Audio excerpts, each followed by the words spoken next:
तो चलिए आज बौद्ध धर्म की दो सबसे बड़ी शाखाओं को समझने की कोशिश करते हैं। देखिए, ये दोनों निकली तो एक ही जड़ से हैं, लेकिन इनकी मंजिल तक जाने के जो रास्ते हैं ना, वो काफी अलग हैं। तो आइए जरा इस विषय की गहराई में उतरते हैं। मैं एक और केवल एक ही चीज सिखाता हूँ, दुख और दुख का निवारण। ये शब्द हैं बुद्ध के, और देखिए इसी एक वाक्य में बौद्ध धर्म का पूरा सार छिपा है। ये उस मूल समस्या की बात करता है जिसे हर बौद्ध परंपरा हल करना चाहती है, और वो है इंसानी दुख। यही यही पूरी शिक्षा का आधार है। तो आज की हमारी चर्चा का रोडमैप कुछ ऐसा रहेगा। सबसे पहले हम बुद्ध के मूल संदेश को समझेंगे, फिर देखेंगे कि ये रास्ते अलग कैसे हुए, ये बंटवारा हुआ क्यों, और फिर इन दोनों रास्तों की मान्यताओं को जानेंगे, और आखिर में इस सवाल पर भी सोचेंगे कि क्या ये अलग-अलग रास्ते एक ही मंजिल की ओर जाते हैं। अच्छा, अब इन दोनों के बीच जो फर्क हैं, उन पर बात करने से पहले ये समझना बहुत जरूरी है कि थेरवाद हो या महायान, दोनों एक ही मजबूत नींव पर खड़े हैं, और ये वो नींव है जिसे खुद सिद्धार्थ गौतम यानी बुद्ध ने रखा था। और यही है बुद्ध का वो मूल निदान, जिसे हम 4 आर्य सत्य के नाम से जानते हैं। समझिए कि ये बौद्ध धर्म का दिल है।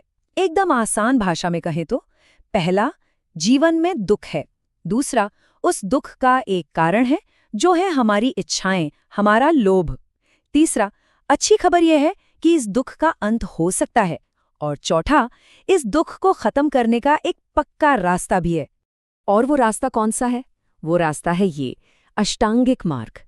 ये एक तरह का प्रैक्टिकल फ्रेमवर्क है जिसमें ज्ञान, नैतिकता और ध्यान, इन तीनों का संतुलन है। और ये रास्ता थेरवाद और महायान दोनों के लिए ही बहुत ही महत्वपूर्ण है।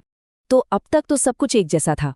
अब आते हैं उस ऐतिहासिक मोड़ पर, वो पॉइंट जहां से बुद्ध की शिक्षाओं की अलग-अलग व्याख्याएं होने लगीं और बौद्ध धर्म 2 बड़ी धाराओं में बंट गया। ये टाइमलाइन हमें बताती है कि कैसे ये सब हुआ। बुद्ध के महापरिनिर्वाण के बाद उनकी शिक्षाओं को सहेज कर रखा गया।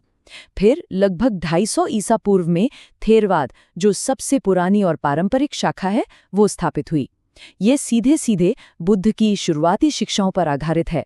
और फिर कई सदियों बाद, लगभग पहली सदी ईसा पूर्व में महायान का उदय हुआ, जिसने उन्हीं शिक्षाओं को एक नए और ज्यादा व्यापक नजरिए से दुनिया के सामने रखा। जानते हैं, इन दोनों शाखाओं के नाम में ही इनका पूरा फलसफा छिपा है।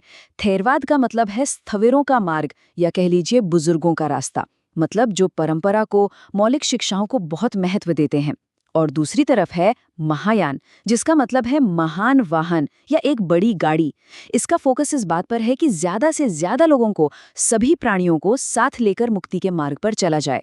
अब हम आते हैं इन दोनों के बीच के सबसे दिलचस्प और सबसे बड़े दार्शनिक अंतर पर। और वो सवाल है कि एक साधक का, एक प्रैक्टिशनर का आखिरी आध्यात्मिक लक्ष्य क्या होना चाहिए। और यही वो सवाल है जो हमें 2 बिल्कुल अलग अलग आदर्शों तक ले जाता है।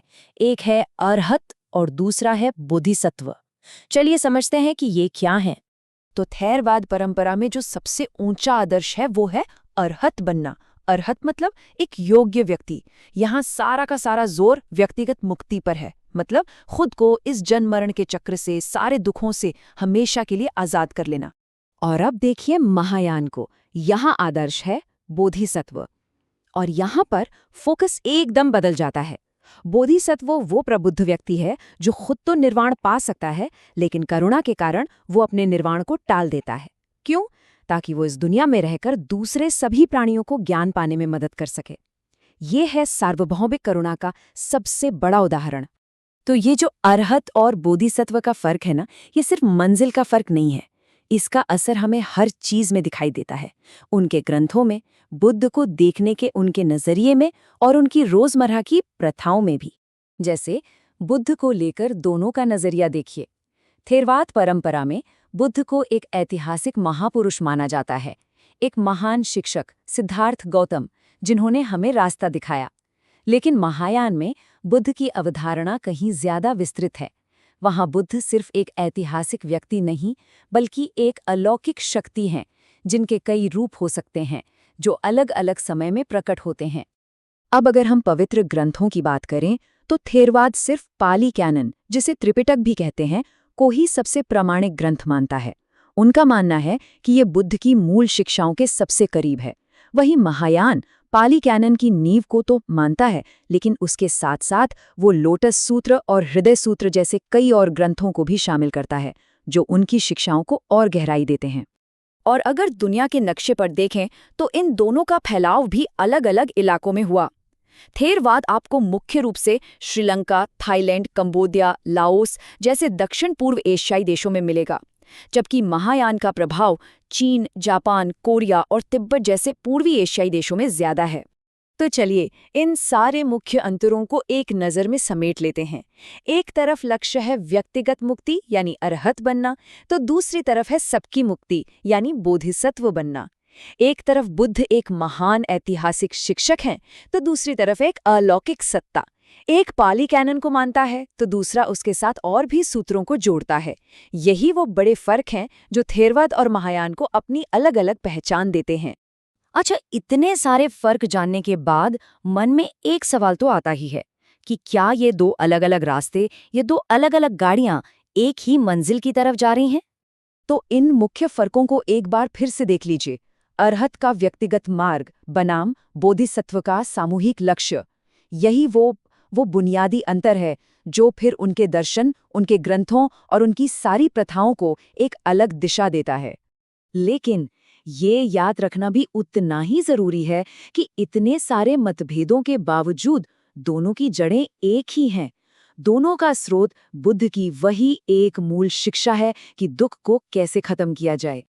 और हम आज की चर्चा को इसी एक गहरे सवाल के साथ खत्म करते हैं। वाहन दो हैं, रास्ते भी अलग-अलग हैं, लेकिन क्या मंजिल यानी दुख का अंत वो एक ही है? ये एक ऐसा सवाल है जिस पर सोचा जा सकता है,